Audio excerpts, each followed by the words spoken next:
Good afternoon, everybody. My name is Stephen McGown, and I'm talking to you from Joburg during this crazy time of lockdown and this COVID-19. I had a similar experience a few years ago, and although it's not identical to what we're currently going through here in South Africa with this lockdown, there certainly were a lot of similarities.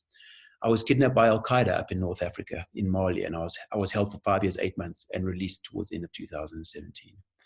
There were some crazy times up there, a lot of uncertainty and insecurity, and I often felt that the situation would never ever come to a close. And I was permanently in the desert. I had to build my own huts. I was held very far from civilization. I was held in prison for a month in 2012. But besides that, I was amongst the sand dunes. I was amongst the mountains in the Sahara, and I never quite knew what was going to take place and if I would survive. I wasn't quite sure what Al Qaeda wanted with me. I never spoke to my family for 6 years.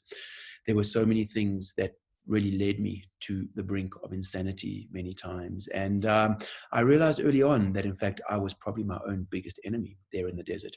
And I required to get my head around my situation. If I were to get home normal and intact, mentally intact, physically intact, I had to get an understanding of my situation. So during my time in the desert, I certainly learned many things about these tough times, about times of separation from family and times of separation from work and times where you just feel like you're floundering and you've got no control over anything in your life. I learned some amazing things about what is important, about having routine, and about what's really important is human interaction and mental stimulation.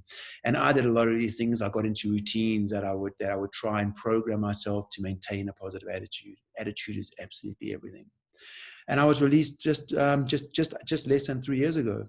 So I would love to speak to you. Obviously, 5 years, 8 months is a very long time, and I have many, many stories that I can tell you. So if you would like, get me in, and I can come tell you my stories. Thank you.